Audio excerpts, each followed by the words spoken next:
बार सुनते हैं। आइए, प्रथम दिवस है, कथा के पहले हम लोग कथा की महिमा को श्रवण करें। महाराज श्री कहते हैं, जय जय राम कथा, जय श्री राम कथा, जय जय राम कथा, जय श्री राम कथा। हाँ, जय जय राम कथा, जय श्री राम कथा, जय जय राम कथा, जय श्री राम कथा। इसे श्रवण कर मिट जाती है, इसे श्रवण कर मिट जाती है, कथा श्रवण कर मिट जाती है, कथा श्रवण कर मिट जाती। 100 जन्म जन्म की व्यथा हो। जय जय राम कथा, जय श्री राम कथा, जय जय राम कथा, जय श्री राम कथा।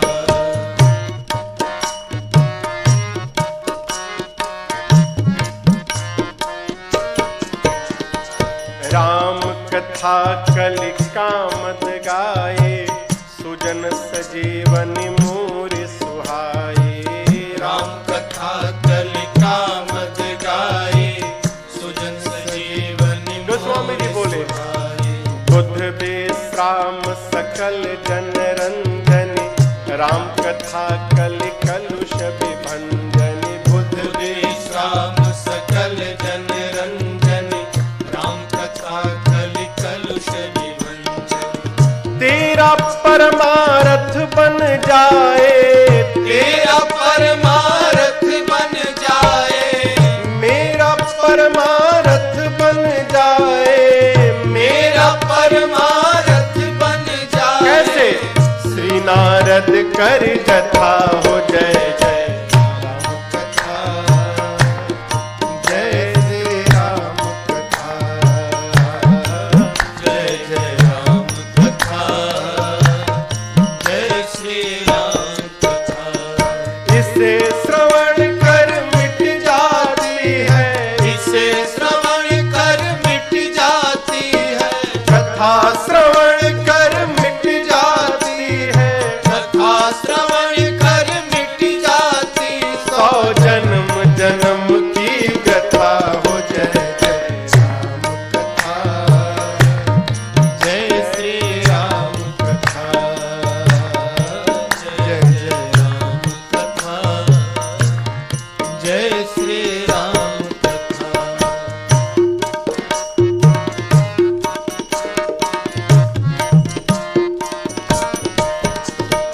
महामोह महिषेषु विशाला, राम कथा कालिका कराला। महामोह महिषेषु विशाला, राम कथा कालिका कराला। राम कथा शशि किरण समाना, संत चकोर करहि जेहि पाना।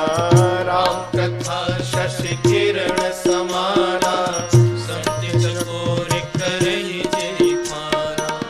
पीकर तू भी अमर हो जाए, पीकर तू भी अमर हो जाए, गाकर तू भी अमर हो जाए, गाकर तू भी अमर हो जाए। कैसे? श्री हनुमंत यथा। जय जय राम कथा, जय श्री राम कथा, जय जय राम कथा, जय श्री राम कथा। इसे श्रवण कर मिट जाती है, इसे श्रवण कर मिट जाती है, कथा श्रवण कर मिट जाती है, कथा श्रवण कर मिट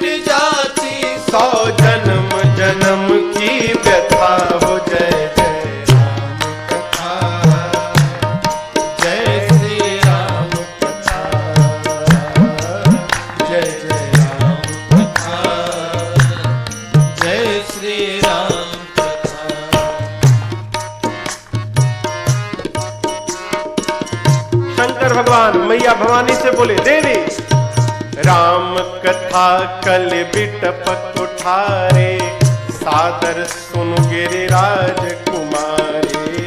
राम कथा कल बिटपत उठारे, सादर सुन गिरिराज कुमारे। बाबा कहे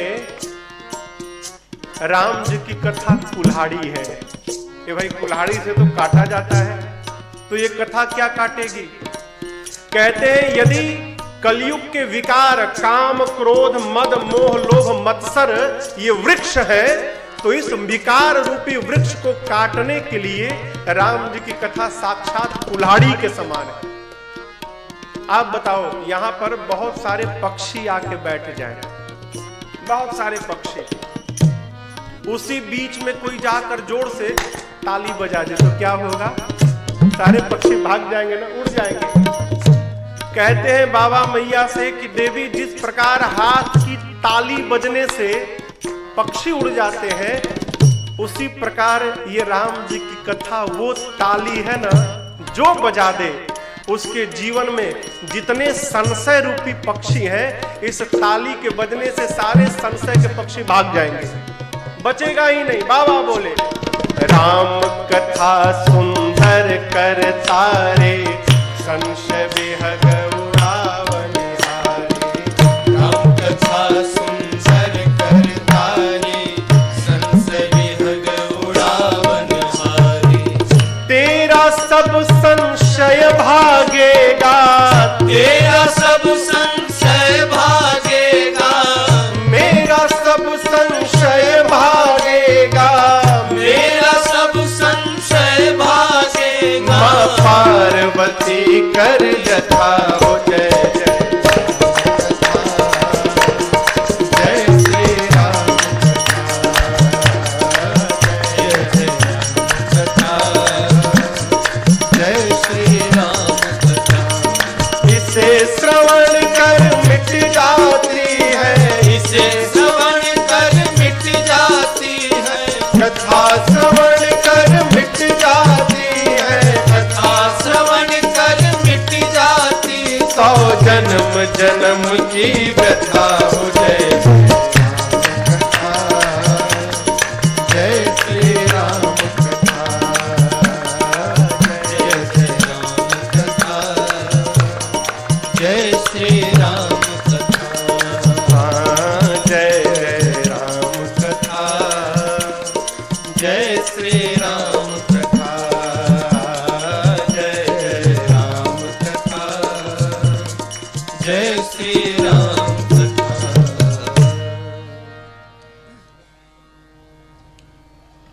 मानस में 4 वक्ता हैं, आप सुनते रहते हैं कथा। जिस प्रकार सरोवर देखे ना, तालाब, तालाब के 4 दिशा में 4 घाट होते हैं, उसी प्रकार गोस्वामी जी कहते हैं इस रामचरित्र मानस सरोवर में 4 घाट बने हैं। और आपको बतावें, हर घाट पर एक कहने वाला है और एक ही सुनने वाला भी है। मेरे सामने तो आप इतने लोग बैठे हैं, यहां जहां कथा चल रही है एक ही श्रोता है। श्रोता एक हो चाहे 1000, जिस भाव से वक्ता कथा कहता है, यदि उसी भाव से श्रोता सुनने वाला मिल जाए, एक कथा में आनंद आ जाए हो है? 4 घाट। पहले घाट का नाम है शरणागति घाट। यहां वक्ता कौन है? पूज्यपाद गोस्वामी तुलसीदास जी महाराज वक्ता है इस घाट पर। श्रोता गंगा मैया की धारा है, या तो कहें संत लोग हैं, और या तो कहें पूज्यपाद गोस्वामी तुलसीदास जी का अपना निज मन है। ये घाट है कहां? काशी जी में 80 घाट। इस घाट का नाम है शरणागति घाट। मानस में जितनी शरणागति भाव की बातें हैं, वो सब पूज्यपाद गोस्वामी तुलसीदास जी ने कही है। देखिए, जो आदमी जैसा रहता है वैसा बोलता है। प्रथम दिवस है, और मेरी आप लोगों से ये पहली मुलाकात है कथा में। ऐसे तो सब मिले जुले लोग हैं, नए लोग कोई नहीं है, लेकिन कथा में पहली मुलाकात है। मैं आज प्रथम दिवस एक बात आपसे स्पष्ट कर दूं। आप 9 दिन कथा सुनिएगा। मैं कोई ज्ञानी नहीं हूं, न कोई विद्वान हूं, है? ये तो गोस्वामी जी ने हम जैसे मूर्खों पर कृपा कर दी कि इसको गांव की भाषा में लिख दिया, अवधि में, कि गंवारों पढ़ के समझ जाए। यदि संस्कृत में लिखा रहता तो कथा बाँच भय राजन, और आप सुन भय। ये तो इसलिए गोस्वामी जी ने लिखा कि हम लोगों का भी काम चल जाए किसी तरह। तो सत्य कहता हूं, ज्ञान नहीं है मेरे पास, केवल एक भरोसा है। क्या? मन से भगवान के शरण में रहो, तुम्हारा बाल बांका नहीं होगा। तो आप जब 9 दिन मेरी कथा सुनिएगा ना, तो बार बार केवल यही बात आएगी, भगवान की शरण में चलो। जो जैसा रहता है, जो जहां रहता है, वहीं से बोलता है। शरणागति भाव की सब बातें गोस्वामी तुलसीदास जी ने कही। क्या कहते हैं? महिमा में कहते हैं, राम कथा कली कामद गाई। कली कहे तो कलयुग में राम जी की ये कथवा कामधेनु है, कामधेनु। अर्थात जो कामना लेकर इसकी सेवा करोगे, कथा आपकी कामना को पूर्ण करेगी। लेकिन एक शर्त है, कामना कैसी हो? धर्म सम्मत हो। ये नहीं कि जो कामना कर लिए कथा पूरी करेगी, कदापि नहीं करेगी। हमारे पूज्य महाराज जी बताते हैं, कहीं कथा किए महाराज जी, और कथा करने के 2 साल बाद फिर कथा करने गए, तो एक श्रोता आके कहे, महाराज आपने कहा था कि 1 साल कथा मानस पाठ करो, घर में कोई कामना पूरी हो जाएगी। मेरी नहीं भाई। महाराज जी ने पूछा, कामना क्या किए थे आप?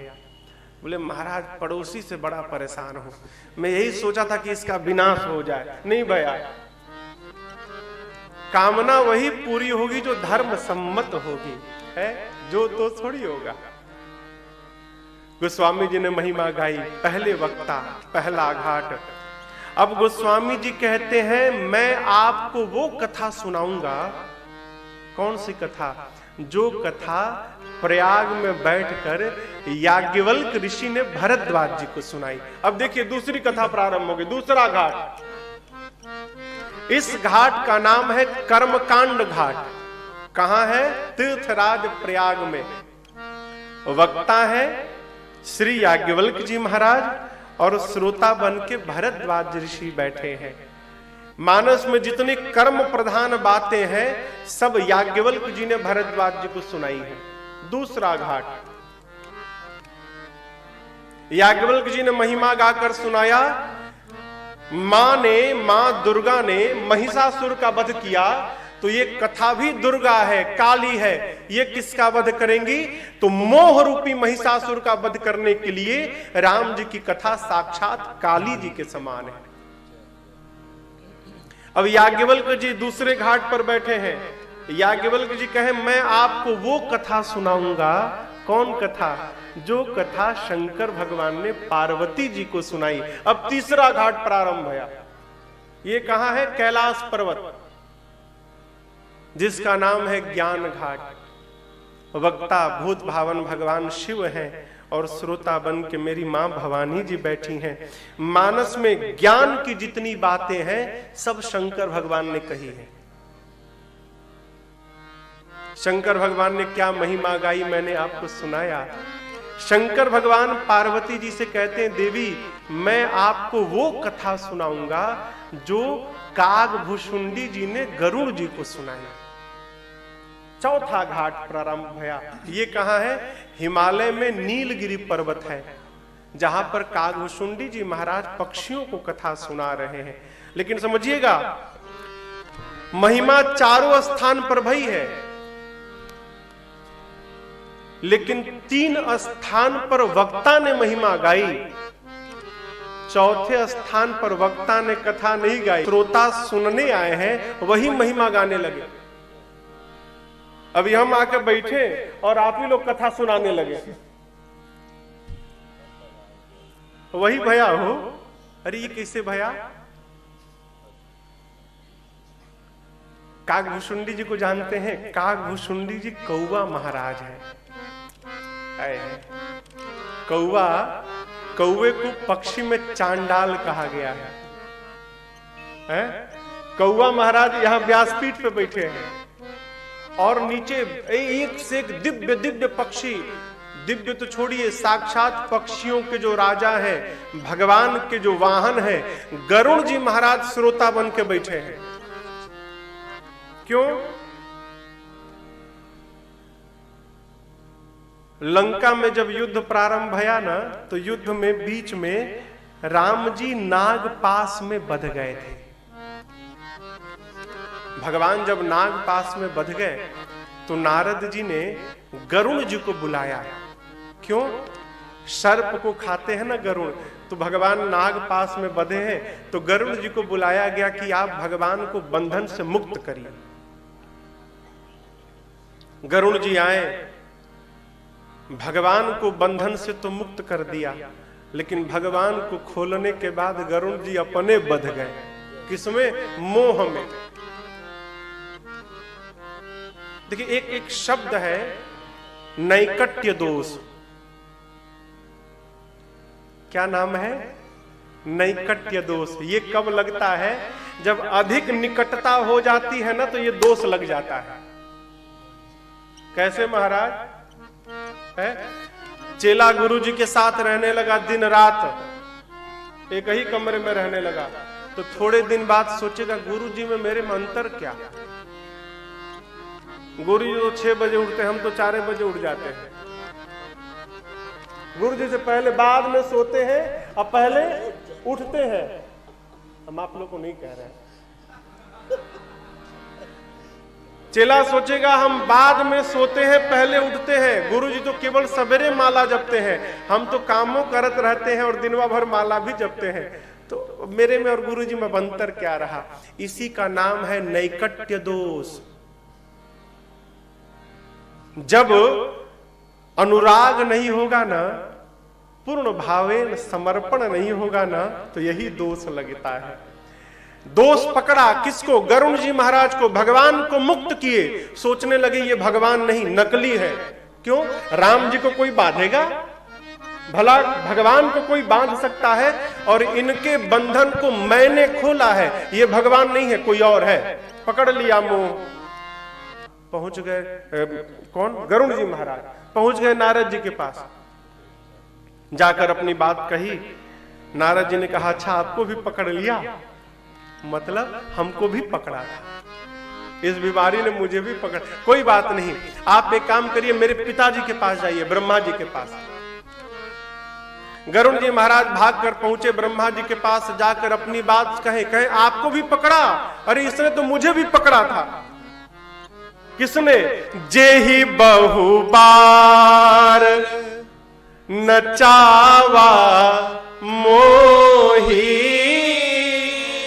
सोई व्यापेऊ विहंग पति तोहि। जिस मोह ने मुझ ब्रह्मा को अनेक बार नचाया है, उसी मोह ने गरुड़ जी आपको भी पकड़ लिया। गरुड़ जी बोले उपाय बताइए। बोले उपाय मेरे पास नहीं है। फिर इस रोग की दवा स्पेशलिस्ट के पास है। कौन है भाई? शंकर भगवान। इसकी दवाई उन्हीं के पास है, आप सीधे कैलाश जाओ, इधर उधर मत भटको। गरुड़ जी महाराज दौड़े कैलाश की ओर। बीच रास्ते में ही शंकर भगवान मिल गए गरुड़ जी से। गरुड़ जी लगे रोने, कहे बाबा कुछ समझ में नहीं आ रहा है। एक बात बताओ, देखिए बीच में एक बड़ी अच्छी बात, इधर उधर भागता कौन है उपाय के लिए, इलाज के लिए?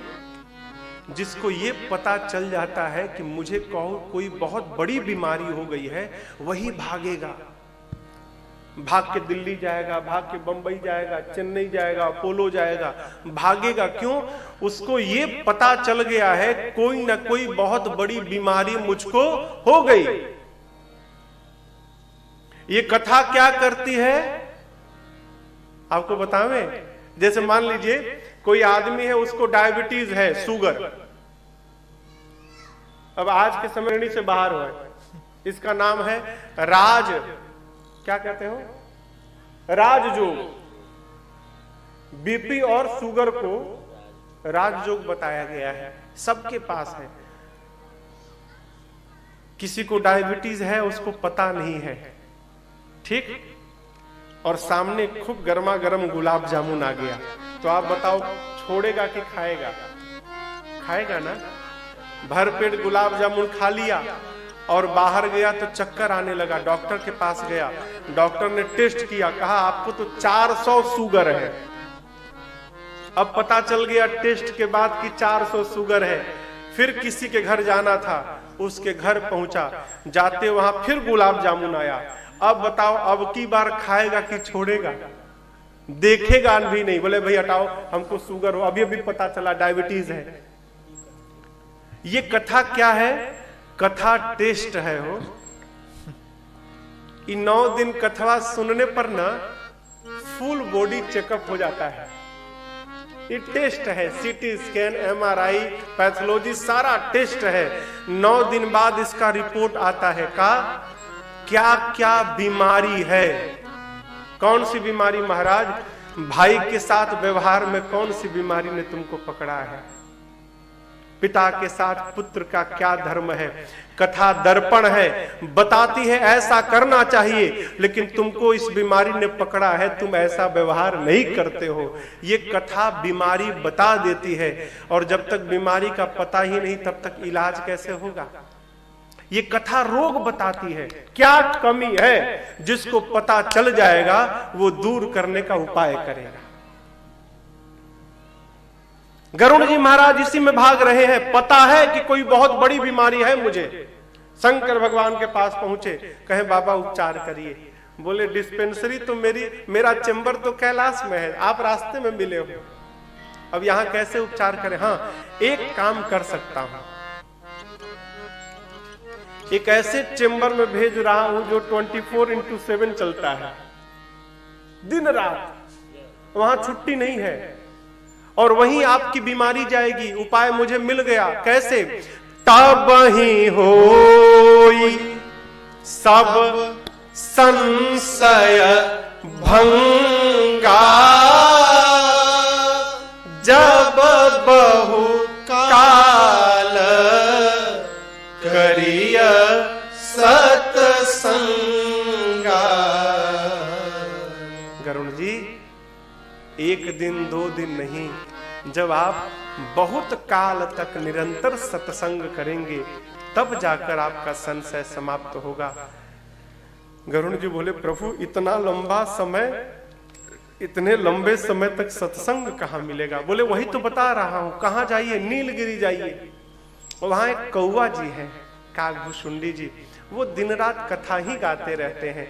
उनके पास जाकर सत्संग सुनिए, आपका सारा संशय समाप्त हो जाएगा। भाग कर पहुंचे नीलगिरी पर्वत गरुड़ जी महाराज। और आपको बतावें कथा का प्रभाव देखिए, अभी गरुड़ जी केवल आश्रम को देखे हैं, पहुंचे हैं वहां पर, पूछे नहीं है। जिस घर में बैठकर, जिस आश्रम में बैठकर भगवान की कथा होती है, कथा के प्रभाव से उस आश्रम की इतनी दिव्य महिमा हो गई कि केवल आश्रम के दर्शन मात्र से गरुड़ जी का सारा मोह संशय समाप्त हो गया, केवल घर देखकर। अभी कथा दूर है। गरुड़ जी को कागभूषुंडी जी ने देखा, राजा जी आ गए, उतर कर दिव्य स्वागत किया, पूजन किया, पूछा क्यों आए हैं आप राजा जी? तब गरुड़ जी ने कहा सुनहु तात जेहि कारण आयो, सो सब भयो तरस तव पायो। सुनहु तात जेहि कारण आयो, सो सब भयो तरस तव पायो। देखि परम पावन तव आश्रम, गयौ मोह संशय नाना भ्रम। देख परम पावन तव आश्रम, गयो मोह संशय नाना भ्रम। अब श्री राम कथायति पावनी, सदा सुखद दुख कुंजन सावनी।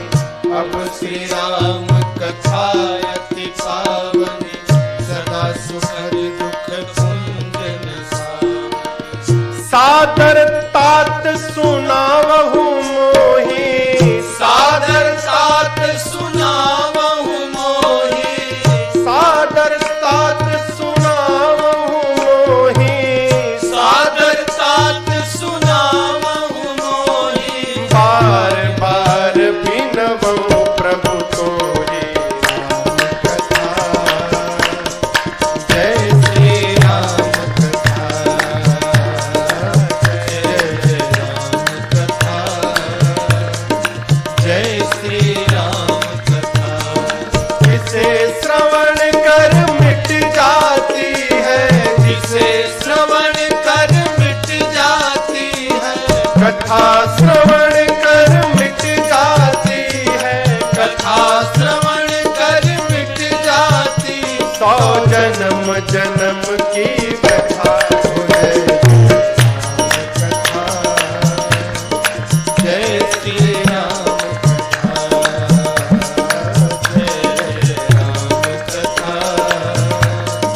जय श्री राम कथा, जय राम कथा, जय श्री राम कथा। केवल और केवल आश्रम के दर्शन मात्र से संशय समाप्त भया। कथा कहती है सुनत न साही काम मद दम्भा।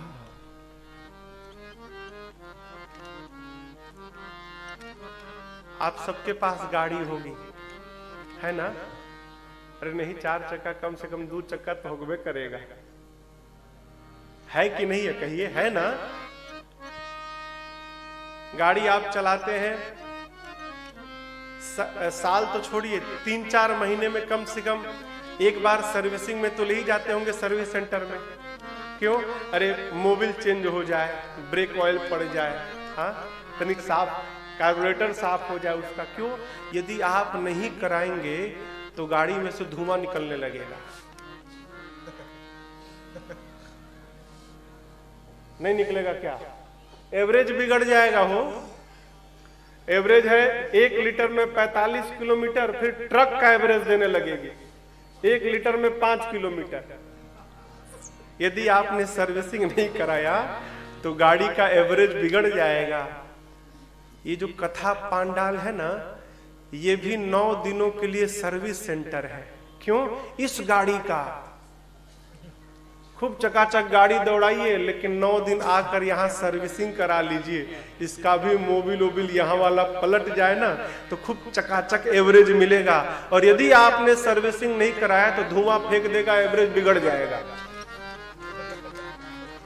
व्यवहारिक बात। यहां होता क्या है? शरीर कथा सुन के ऊर्जा से भर जाती है। असंभव कुछ भी नहीं है। यदि विश्वास है तो असंभव दुनिया में कुछ भी नहीं है। देखिए, मैं तो कहता हूं यदि राजन बैठकर राम जी की कथा गा सकता है तो संसार में कुछ भी असंभव नहीं है। करने वाला चाहिए। कथा क्या करती है? आत्मबल को पुष्ट करती है, बस। इंसान करना चाहे तो पहाड़ को छेद करके उसमें से नदी की धारा निकाल दे। कब करना चाहे तब। ये आत्मबल कैसे बढ़ेगा? तो केवल और केवल कथा से। ये तो प्रथम दिवस है। आप जैसे जैसे कथा सुनेंगे, अयोध्या कांड की कथा में प्रवेश करेंगे जब आप, तब आपको पता चलेगा। ये तो प्रथम दिवस है। अभी महिमा सुना रहा हूं, कुछ मैं आपको समझ रहा हूं और कुछ कथवा सुन के हमको भी आप समझ रहे होंगे। पूज्यपाद गोस्वामी तुलसीदास जी ने, आप सब जानते हैं, 7 कांड लिखे। कितने कांड लिखे? 7। बंबई में ज्वाला प्रसाद जी के एक श्री रामचरितमानस निकलता है, बंबई से छपता है, उसमें 8 कांड है। 8वां कांड लवकुश कांड है, लेकिन वो गोस्वामी जी ने नहीं लिखा। पूज्यपाद गोस्वामी जी ने केवल 7 कांड लिखे। कौन? बाल कांड, अयोध्या कांड, अरण्य कांड, किष्किंधा कांड, 5वां सुंदर कांड, 6ठा युद्ध कांड जिसे लंका कांड कहते हैं, और 7वां कांड है उत्तर कांड। उत्तर कांड में जीवन की ऐसी कोई समस्या नहीं है जिसका उत्तर न लिखा हो। कोई भी समस्या आपकी है, आप ध्यान से उत्तर कांड पढ़िए, आपको आपके प्रश्न का उत्तर उसमें प्राप्त हो जाएगा। बाल कांड के प्रारंभ में पूज्यपाद गोस्वामी तुलसीदास जी ने सर्वप्रथम 7 श्लोक लिखे। गोस्वामी जी ने 7 ही कांड क्यों लिखे? संत अनेक कारण कहते हैं। एक सबसे प्यारा जो कारण मैं बताऊं आपको, दिन कितने हैं? 7। लोग का स्वभाव जब कोई बढ़िया काम करना हो ना तो दिन रखने लगता है। उल्टा है ये। शुभ काम जितना शीघ्र हो उतना शीघ्र करिए, उसके लिए दिन न रखा जाए। गोस्वामी जी ने 7 कांड इसलिए लिखे कि 7 दिन है। जिस प्रकार 7 दिन है उसी प्रकार 7 कांड है। अर्थ क्या है? मानस को पढ़ने के लिए दिन मत दिखवाइए। 7 दिन में से जो दिन आपका मन करे उसी दिन प्रारंभ हो जाइए। हर क्षण पढ़ने के लिए शुभ है। हमसे लोग पूछते हैं महाराज पढ़ने की विधि क्या है? कोई विधि नहीं। नियम के चक्कर में पढ़िएगा, जो पढ़ेंगे वो भी छूट जाएगा। अब हम कही दे कि प्रातः काल नहाकर 4 बजे भोर में पढ़िए, कौन नहाएगा जाड़े के समय में? आप बताओ। कोई नियम नहीं। देखिए, नियम बनाइएगा टूटेगा। मानस को पढ़ने का कोई नियम नहीं। भर पेट खा के पढ़िए, व्रत करके पढ़िए, सवेरे पढ़िए, रात को पढ़िए, दोपहरिया में पढ़िए, लेकिन पढ़िए। कितना पढ़े महाराज? जितना समझ में आ जाए उतना पढ़िए। 1 चौपाई समझ में आ जाए तो 1 पढ़िए, 2 समझ में आ जाए तो 2 पढ़िए। लेकिन एक निवेदन है मेरा, क्या? जो भी पढ़िए ना समझ के पढ़िए। यहाँ का तो पता नहीं, हमारे उधर गांव की तरफ मानस पाठ होता है, अखंड पाठ, यहाँ भी होता होगा। पढ़ने वाले आते हैं, तबला ढोलक झाल लेके झमर झमर झमर झमर खूब पीटते हैं। क्या पढ़ रहे हैं इससे मतलब नहीं है। चक्रवर्ती जी इसमें रो रो के प्राण का त्याग कर रहे हैं, अब पढ़ने वाले खूब बढ़िया बढ़िया फिल्मी धुन पे गाए जा रहे हैं। इस पढ़ने का कोई मतलब नहीं है। पढ़ते रहो, कुछ नहीं होगा।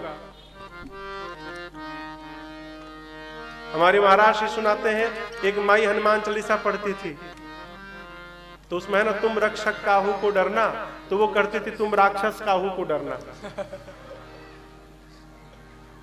अब आप बताओ, ऐसे पढ़ने का कोई अर्थ नहीं है। हो 1 चौपाई पढ़िए। अरे मंगल भवन अमंगल हारी, मंगल भवन अमंगल हारी, द्रवहु सुत दशरथ अजिर बिहारी, द्रवहु सुत दशरथ अजिर बिहारी, मंगल भावन अमंगल हारे, मंगल भवन अमंगल हारी, उमा सहित जपत पुरारी, उमा सहित जपत पुरारी, उमा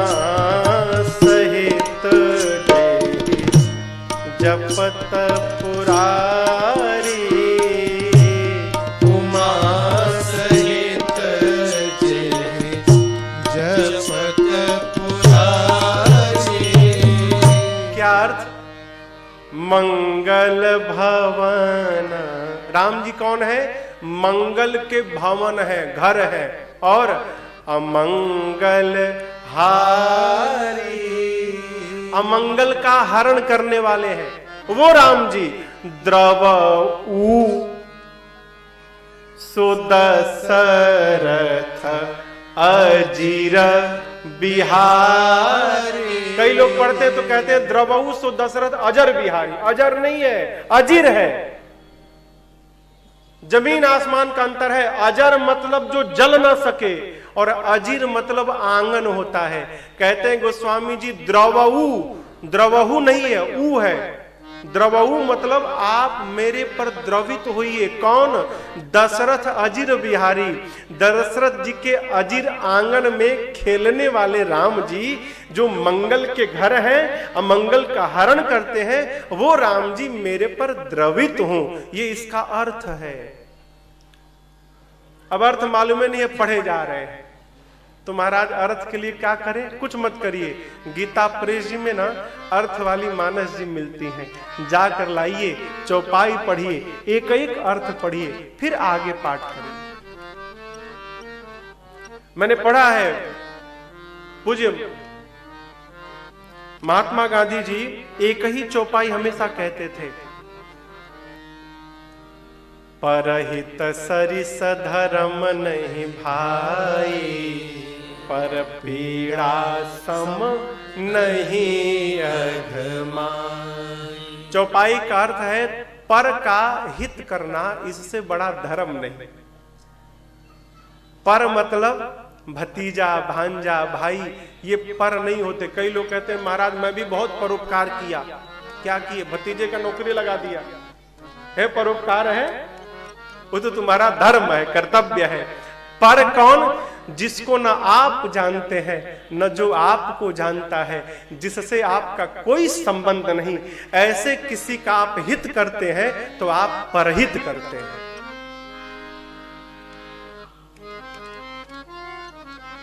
परहित जैसा कोई धर्म नहीं है, मानस कहते हैं।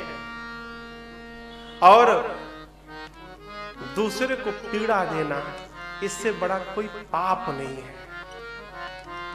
गोस्वामी पूज्य गांधी जी रोज इसी को पढ़ते थे, जपते थे। तो किसी ने कहा बापू आप दूसरी चौपाई भी पढ़ा करो। तो कहते थे कि इस एक चौपाई को ही अब तक जीवन में धारण नहीं कर पाया, जिस दिन ये पूरी हो जाएगी उस दिन दूसरी चौपाई पढ़ूंगा। जितना पढ़ा जाए समझा जाए, क्यों? समझने के बाद ही दवा का असर होगा। और एक बात बतावें, हम आप भले भेद कर लें, मानस भेदभाव नहीं करती हो। कोई संस्कृत का बहुत बड़ा ज्ञाता है तो उसको बहुत समझ में आ जाए, और कोई अंगूठा छाप है तो उसको कम समझ में आए, ये ऐसा नहीं करती, ऐसा हम लोग करते हैं।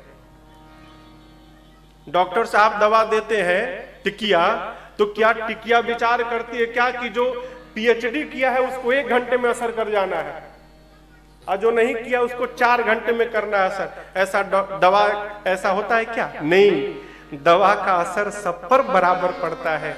उसी प्रकार इस मानस का भी असर सब पर बराबर पड़ेगा। कब? जब समझ कर पढ़ेंगे तब पड़ेगा, ऐसा नहीं होगा।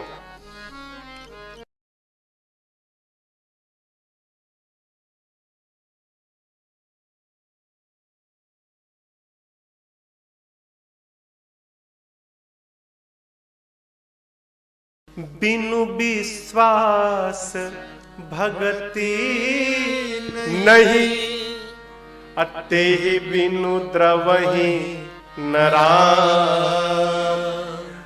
कुछ भी करिए, हम हो चाहे आप कुछ भी करें, जब तक हमको अपने द्वारा किए हुए कार्य पर विश्वास नहीं है, करोड़ों उपाय कर लीजिए, आपका काम पूरा होने वाला नहीं। विश्वास। भगवान क्या है? ये कौन है? भगवान नहीं है, मिट्टी है। भगवान थोड़ी है। आप बताओ भगवान है क्या? ये तो मिट्टी है, मिट्टी को ऐसे ऐसे सजा दिया गया है। विश्वास भगवान है। क्यों? चोर जाता है मंदिर में चोरी करने, उसको विश्वास नहीं कि भगवान बैठे हैं, तो चोरी करके चला जाता है। और भगत जब मंदिर में जाता है तो उसको विश्वास रहता है ये पत्थर नहीं, ये मेरे भगवान है, तो उसका विश्वास ही उसके लिए फर जाता है। हमारा जो विश्वास है ना, वही भगवान है। विश्वास कहता है कि ये भगवान है। प्रहलाद का विश्वास ही तो था वो। प्रहलाद का क्या था? केवल विश्वास था। हिरण्यकश्यप ने पूछा प्रहलाद से, तेरा भगवान, तेरा विष्णु कहां है? बोले सब जगह है। सत्य बता। सत्य बोलता हूं पिताजी, मेरे भगवान सर्वत्र हैं। कहां कहां है? सब जगह। कहां दिखाई दे रहा है तुझे? बोले सब जगह, भगवान सब जगह है।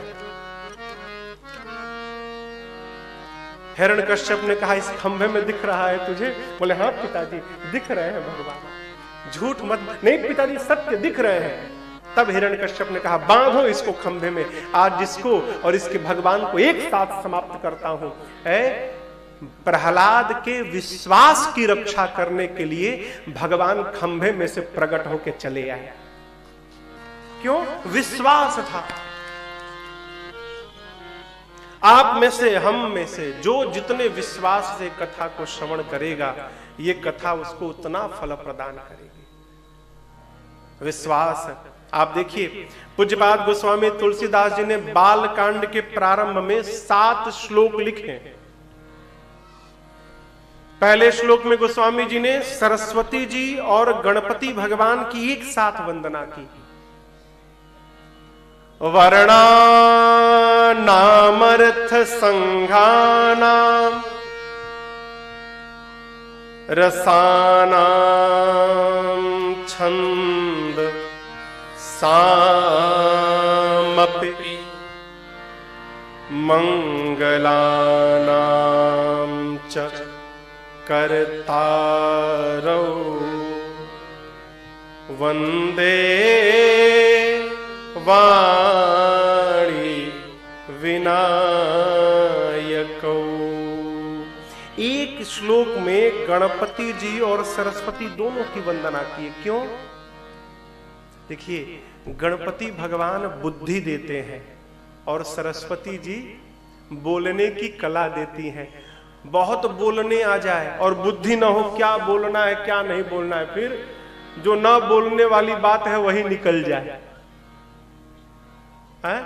और बहुत बुद्धि हो, अब बोलने की कला ही ना हो, तो बुद्धि का क्या अर्थ है? कई लोग कमरे में बहुत चिल्ला चिल्ला के बोलते हैं और उनको मंच पे खड़ा करा के माइक पकड़ा दीजिए, पूरा शरीर कांपने लगता है।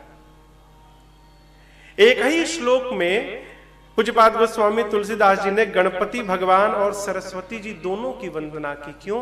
आप दोनों मेरे पर कृपा बनाइए। दूसरा श्लोक बाबा कहते हैं, भवानी शंकरौ वंदे। कौन? श्रद्धा विश्वास रूपिणौ याभ्याम विना न पश्यन्ति सिद्धा स्वान्तः स्थमेश्वरम्। दूसरे श्लोक में गोस्वामी जी ने शंकर भगवान और पार्वती जी की वंदना की। शंकर भगवान कौन है? विश्वास है, और पार्वती मैया श्रद्धा है।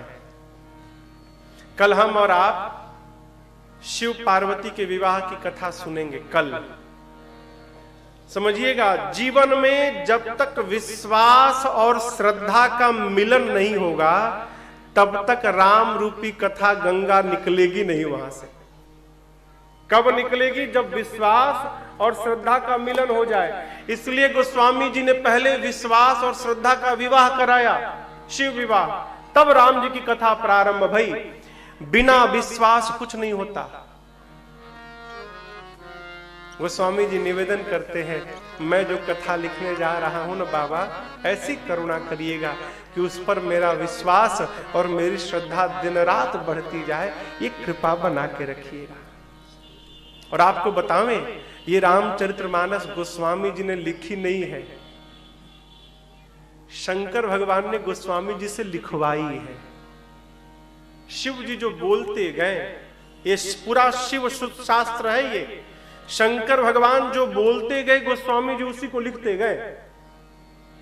कहते हैं गोस्वामी जी इसको कह भी रहे हैं कि शंभो प्रसाद सुमति ही अहुल से, शंभो प्रसाद सुमति ही अहुल से, राम चरित मानस कवि तुलसी, राम चरित मानस कवि तुलसी, राम चरित मानस कवि तुलसी, राम चरित मानस कवि तुलसी।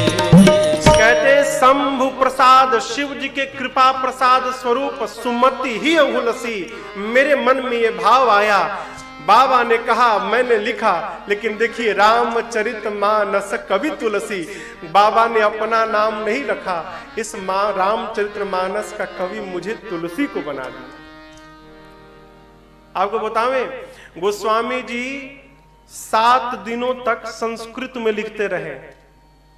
ये कथा दिन भर लिखते थे, सवेरे से लेकर संध्या तक संस्कृत में लिखते थे, रात्रि सोते थे और प्रातः काल जब जगते थे तो पाते थे कि कल दिन भर जो लिखा था सब मिट गया। 7 दिनों तक चला ऐसे। 7वें दिन रात्रि में बाबा को शंकर भगवान और पार्वती जी ने दर्शन दिया और कहा बाबा आप इसको संस्कृत में नहीं, गांव की अवधी भाषा में लिखिए। क्यों?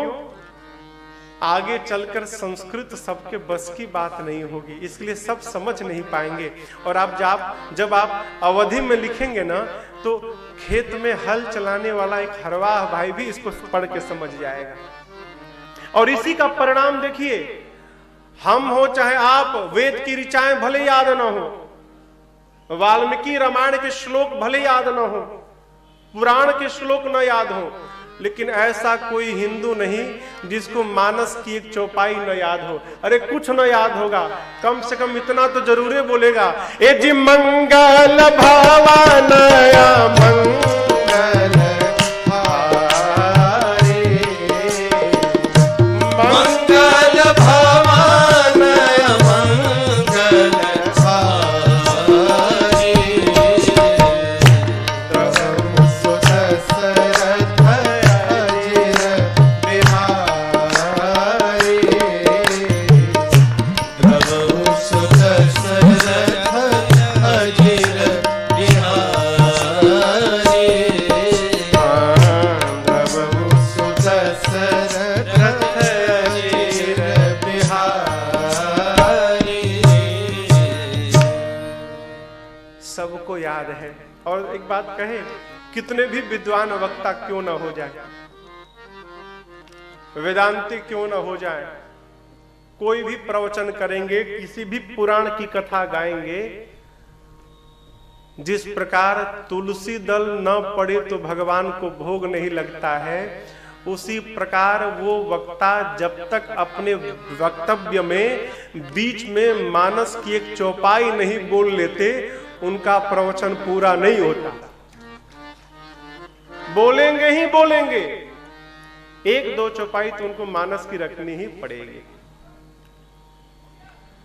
गोस्वामी जी ने दूसरे श्लोक में शंकर भगवान और पार्वती जी को प्रणाम किया, तीसरे में शंकर भगवान के जगत गुरु स्वरूप को प्रणाम किया। वंदे बोधमयम नित्यम गुरुम शंकर रूपिणम, यमाश्रितो हि वक्रोपि चंद्रः सर्वत्र वंद्यते। देखिए एक मैं निवेदन करूं आपसे, बड़ा कौन है? आप बताओ बड़ा कौन है? हाइट में बड़ा हो गया वो बड़ा है, खूब कृपा हो गई, चकाचक रुपया हो गया तो बड़ा है। बड़ा वो है माई बाप जिसके पास छोटा भी पहुंच के बड़प्पन प्राप्त कर जाए, वो बड़ा है। बड़ा वो है जो सब में बड़ाई का दर्शन करे। क्यों कह रहा हूं? शंकर भगवान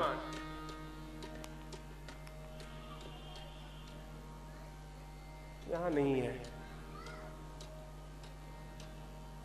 भैया, कल स्वरूप बदलिए, फ्लैक्स लगवाइए, ठीक ना?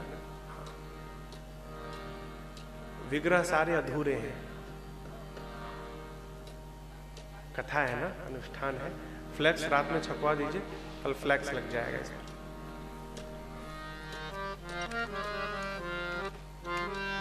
चंद्रमा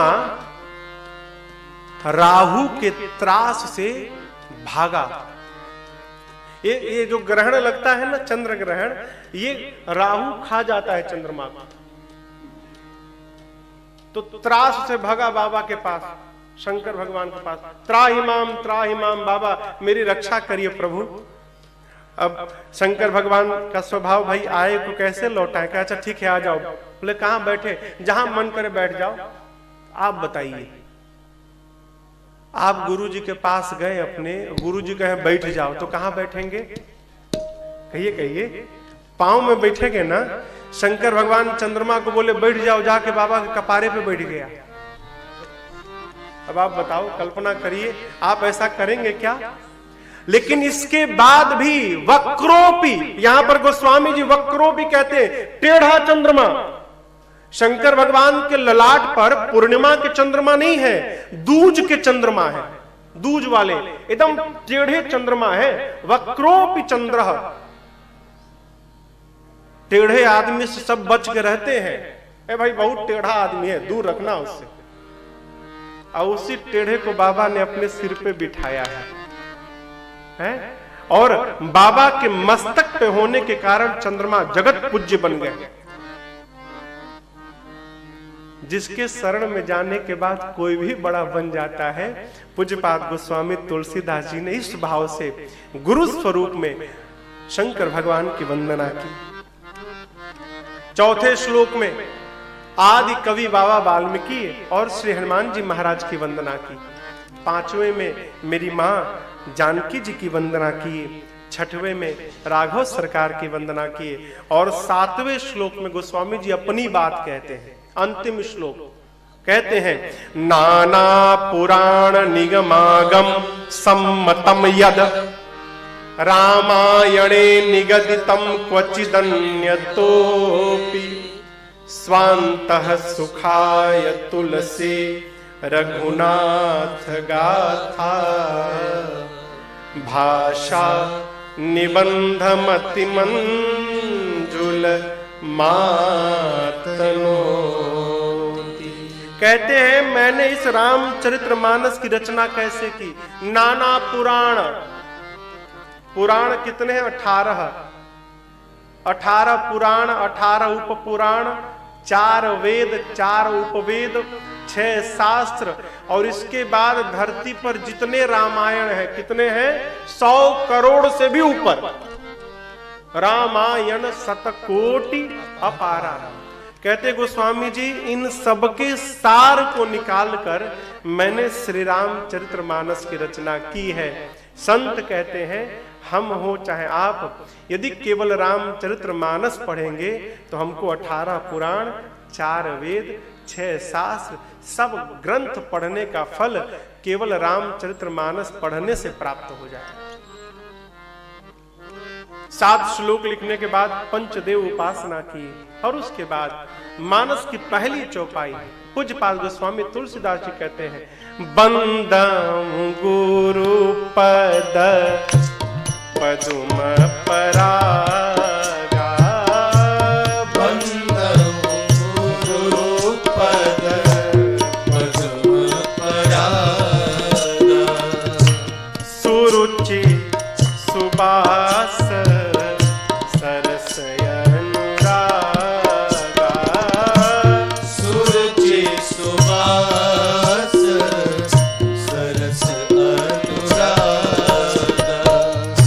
आमिय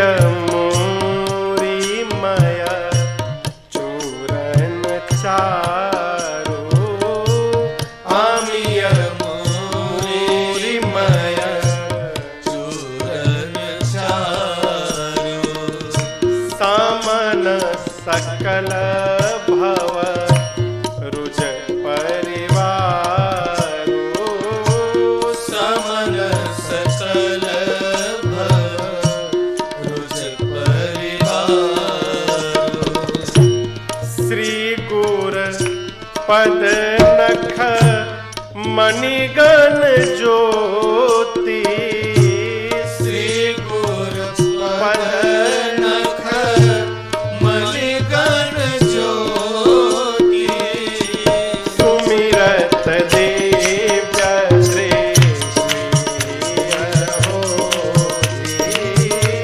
सुमिरत दिव्य दृष्टि हो, सुमिरत दिव्य दृष्टि हो। गोस्वामी जी ने सबसे पहले गुरुदेव भगवान के चरण की नहीं, चरण रज की वंदना की। रज समझते हैं ना, पांव में जो धूल होता है उसकी महिमा गाई। क्या? बंदऊ गुरु पद पदुम परागा। ए पांव की तो सुना था हमने, ये पांव की धूल की महिमा क्या है? कहते हैं सुरुचि सुबास सरस अनुराग। जो भी अपने गुरु चरण रज का सेवन करता है, वो रज उस जीव की रुचि को बदल देता है। रुचि मतलब चाह, सुरुचि मतलब सुंदर रुचि। रुचि बदल जाती है वो किसकी? जो गुरु चरण रज का सेवन करता है। सुबास, सुबास कहे तो सुगंध। गुरु चरण सेवा करने से जीवन सुगंध से भर जाता है। सरस, जीवन में सरलता आ जाती है। सरलता समझते हैं ना? सरलता समझते हैं, सरल हो जाना। एक बात समझिएगा, जीवन में कुछ भी बनना सरल है। डॉक्टर बन जाना है, इंजीनियर बन जाना, नेता बनना, व्यापारी बनना, कथावाचक बन जाना, ये सब सरल है। लेकिन सरल बनना बड़ा कठिन है। सरल इसीलिए जानते हैं, गोस्वामी राम जी ने नव भक्ति में 9वें स्थान पर सरल को रखा। सरल होना एक भक्ति है, लेकिन ये 9वीं भक्ति है। नवम सरल आसान नहीं है। सरल पर प्रवचन देना तो बहुत सरल है, लेकिन सरल बन जाना ये बहुत कठिन है। हो ये जिस पर मेरे राघव जी की कृपा होगी ना, उसी के पास आए। ये सरलता प्राप्त कैसे होगी? राम गोस्वामी जी कहते हैं बड़ा सरल है। क्यों? जो गुरु चरण रज का सेवन करे, ये चरण रज ही उसके जीवन में सरलता ला देती है। सरस अनुरागा, अनुराग से मन भर। अब समझिएगा अनुराग क्या है? राग मतलब प्रेम। परिवार में, घर में, समाज में जो हम प्रेम करते हैं, उस प्रेम का नाम है राग। वही प्रेम जब और ऊपर बढ़ के और परिवार से निकल के भगवान में प्रवेश कर जाता है, तो उस प्रेम का नाम है अनुराग। भगवान के सगुण रूप में प्रेम। और वो अनुराग जब और ऊपर पहुंचता है तप से, साधन से, तो भगवान के निराकार स्वरूप में प्रवेश करता है। तो उस प्रेम का नाम है वैराग्य। राग, अनुराग, वैराग्य। राम जी न राग से मिलते हैं न वैराग्य से मिलते हैं। राम जी कैसे मिलते हैं? तो काकभुशुंडी जी से शंकर भगवान, गरुण जी से शंकर भगवान कहते हैं, अरे मिलही न रघुपति बिनु अनुराग। राम जी बिना अनुराग के नहीं मिलते। एक और बात कहें,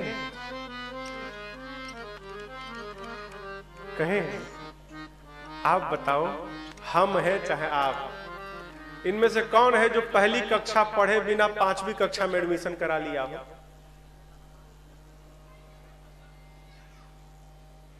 कोई है क्या? कोई नहीं है। 5वीं कक्षा क्या है? अनुराग। मैट्रिक क्या है? वैराग्य। अब बच्चा क्लास क्या है? राग। तो ये क्या है? ये राग है। जिस प्रकार बिना पहली कक्षा में पढ़े कोई 5वीं में नहीं जा सकता, उसी प्रकार बिना राग किए कोई अनुराग को प्राप्त नहीं कर सकता। हम आपको कहें भगवान को प्रेम करो, भगवान को प्रेम करो, अपना भाई शत्रु दिखाई पड़ता है और भरत चरित्र की कथा में आंसू बहा रहे। ये कौन कथा है? वो है? पहले परिवार को प्रेम करना प्रारंभ करिए, भाई को प्रेम करिए, पत्नी को प्रेम करिए, माई बाप को प्रेम करिए, बच्चों को प्रेम करिए। जब परिवार में प्रेम करने का स्वभाव बनेगा और साथ में भजन लग जाएगा, तो प्रेम और भजन मिलकर इस भजन के प्रभाव से कब आपका राग अनुराग में बदल जाएगा आपको पता भी नहीं चलेगा, और घर में बैठे बिठाए आपको भगवान की प्राप्ति हो जाएगी। राग को मजबूत किया जाए, राग से अनुराग में जाना है, जंप नहीं मारना है। जंप मारिएगा हाथ पांव टूट जाएगा, छितर आ जाइएगा। बतिया समझ में आ रही है? भगवान प्रेम के बिना नहीं मिल सकते। मेरा एक गीत है, अरे पाना है यदि प्रभु को, उपाय सुनिएगा, पाना है यदि प्रभु को तो बस प्यार में मिलेगा। पाना है यदि प्रभु को तो प्यार में मिलेगा। पाना है यदि प्रभु। कैसे महाराज? कण कण में ढूंढो पूरे, कण कण में ढूंढो प्यार से, अरे कण कण में ढूंढो पूरे, कण कण में ढूंढो पूरे, संसार में मिलेगा। पाना है यदि प्रभु तो प्यार में मिलेगा। पाना है यदि प्रभु को।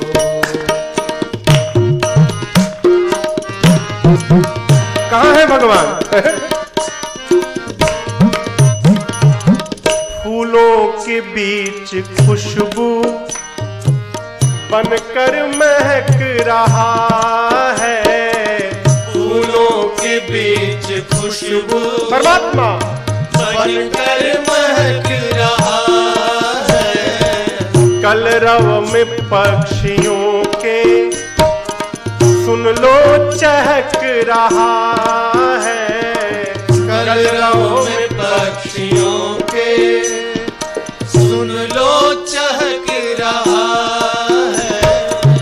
फूलों के पास ढूंढो, फूलों के पास ढूंढो, हर खार में मिलेगा। पाना है यदि प्रभु तो प्यार में मिलेगा।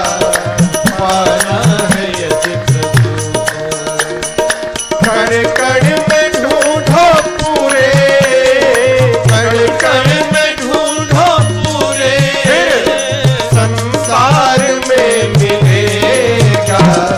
पाना है यदि प्रभु तो प्यार में मिलेगा। पाना है यदि प्रभु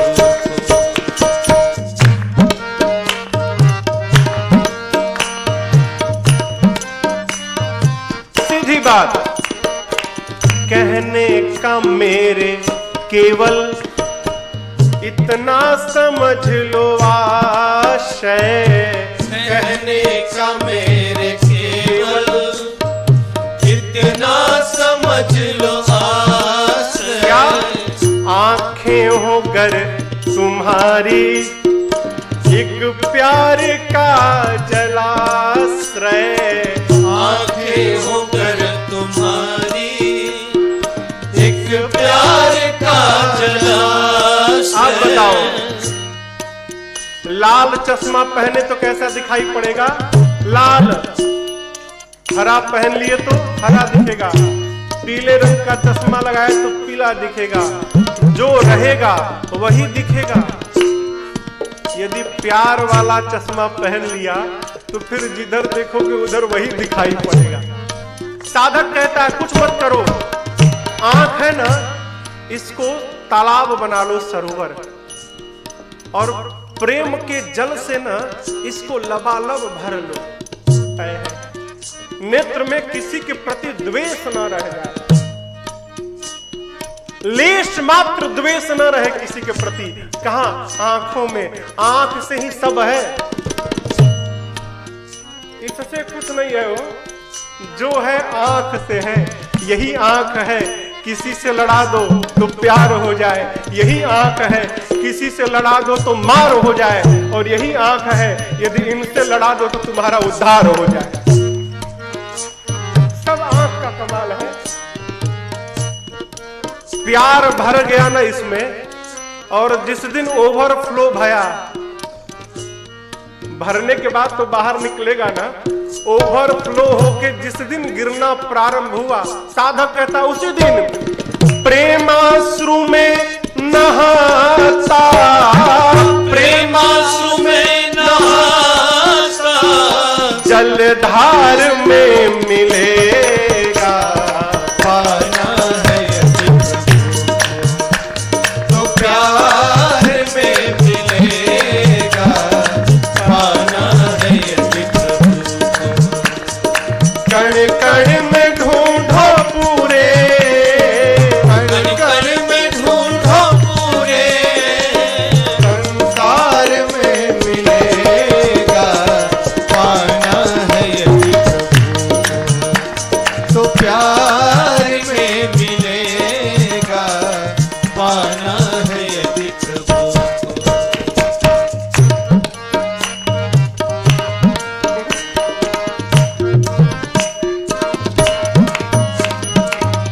क्या रूप है? कोई रूप नहीं है,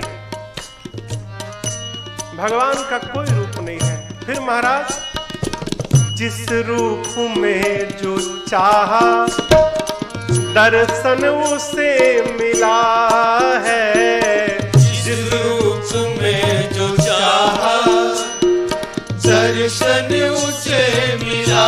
भक्त ने कहा प्रभु मछली बनिए, मत्स्य अवतार भया। भक्त ने कहा प्रभु हम चाहते हैं आप कछुआ बन जाइए, कच्छप अवतार भया। भक्त ने कहा प्रभु हम चाहते हैं आपका मुख घोड़े जैसा हो जाए, हयग्रीव अवतार भया। भक्त ने कहा प्रभु आप न मनुष्य रहे न पशु रहे, भगवान नरसिंह अवतार में आ गए। भक्त जिस रूप की कल्पना करता है, भक्त के मन की रक्षा के लिए भगवान उसी रूप में प्रकट हो जाते हैं। साधक कहता है जिस रूप में जो चाहा दर्शन उसे मिला है, जिस रूप में जो चाहा दर्शन उसे मिला है। भक्तों से मेरे प्रभु का ऐसा ही सिलसिला है, भक्तों से मेरे प्रभु का ऐसा ही सिलसिला है। तट पर किसी को राही, तट पर किसी को राही, मझधार में मिलेगा, पाना है यदि तो प्यार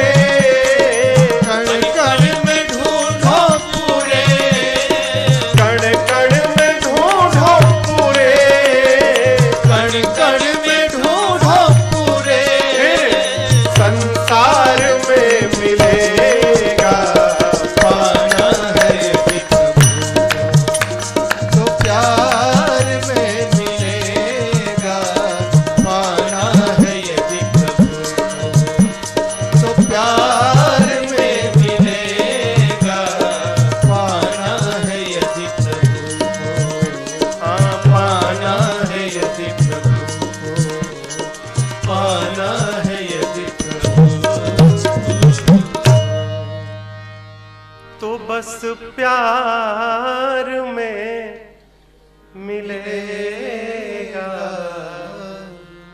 पाना है यदि जो मूल है ना हमारा, उसी में भूल हो गया है। सब कर लेते हैं, हम प्रेम नहीं कर पाते। आप बताओ कैसे मिलेंगे?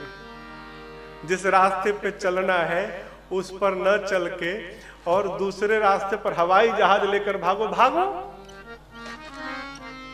अरे जहां पैदल चल के मिल सकते हैं वहां पैदल नहीं जा पा रहे हैं, जहां मिलेंगे नहीं वहां जहाज दौड़ा रहे हैं। दौड़ाओ जीवन भर, कुछ होने वाला नहीं है।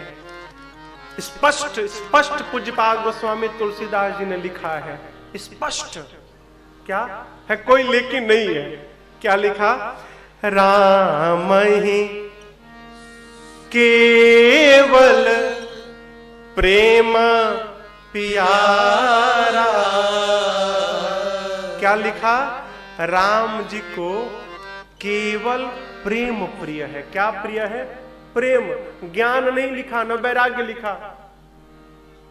इसलिए कथा का प्रथम दिवस है।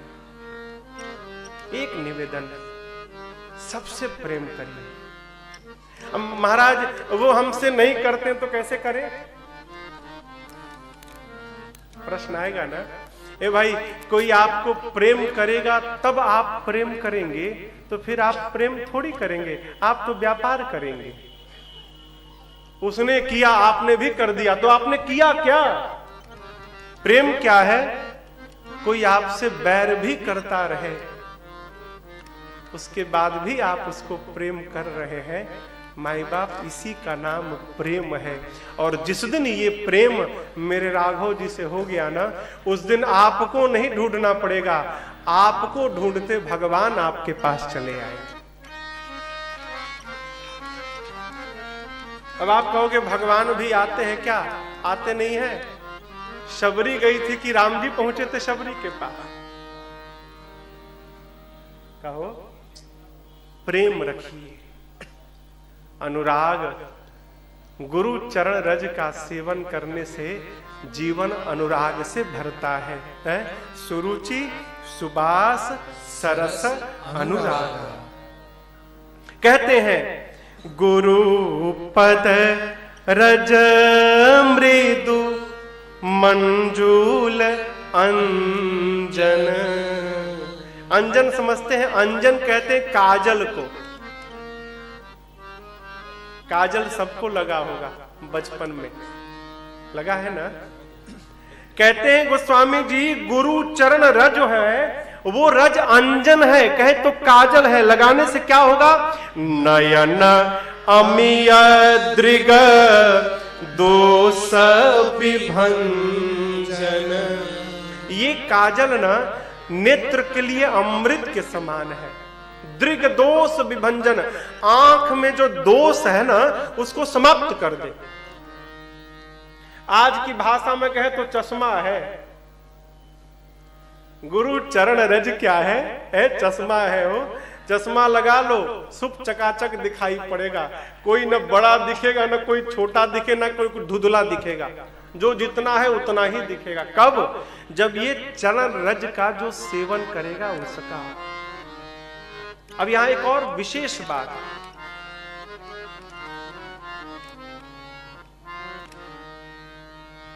समझने के लिए। चरण रज का मतलब यहां पर पांव की धूल से नहीं है। मानस में एक चौपाई है, कल वो प्रसंग आएगा। पार्वती जी की जब विदाई हो रही है तो मैना जी ने अपनी बेटी को उपदेश दिया। क्या?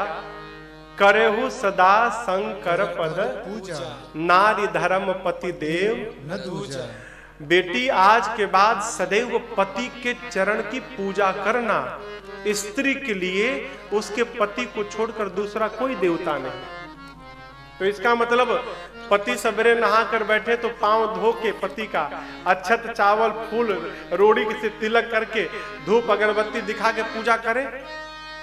अब बात है को न माने, ये कैसी पूजा है वो? श्रेष्ठ की पूजा का अर्थ है श्रेष्ठ की आज्ञा का पालन करना। यहां जो गुरु चरण रज कहा गया है, गुरु के मुख रूपी पद में जो गुरु आज्ञा वाक्य रूपी रज है, उस आज्ञा का जो सेवन करेगा उसके साथ ऐसा होगा। गुरु जी का पांव धो के पिया, गुरु जी के को बतिया ना माने, इससे कुछ नहीं होने वाला है। गूढ़ार्थ है ये, गुरु आज्ञा का जो जीवन में पालन करेगा उसका जीवन में कभी अनिष्ट नहीं हो सकता। पालन कैसे? विश्वास पूर्वक। नयन अमीय दृग दोष विभंजन, नेत्र से दोष समाप्त हो जाए। दोष का स्थान आंख में है। किसी में भी दोष कब पता चलता है? देखने से। जब नेत्र साफ हो जाएगा तो दोष दिखाइए नहीं पड़ेगा है? भगवान ने, पूज्यपाद गोस्वामी तुलसीदास जी ने गुरु वंदना की, ब्राह्मणों की वंदना की और उसके बाद संत समाज सत्संग की वंदना की। आइए गोस्वामी जी की चौपाइयों के साथ हम और आप भी सत्संग की महिमा का स्मरण करें। बाबा कहते हैं, मज्जन फल पेखिया तत्काला,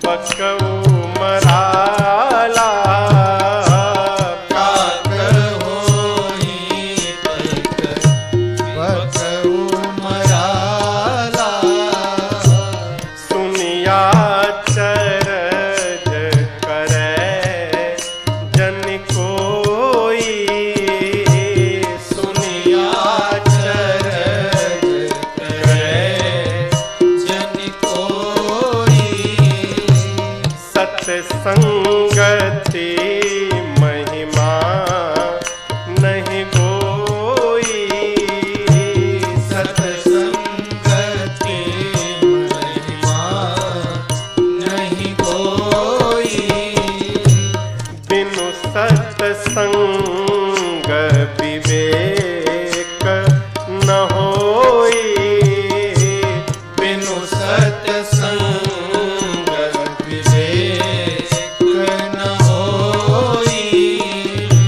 राम कृपा बिनु सुलभ न सोई, राम कृपा बिनु सुलभ न सोई, ए जी सत सुधरहि सत्संग से पाए, सठ सुधरहि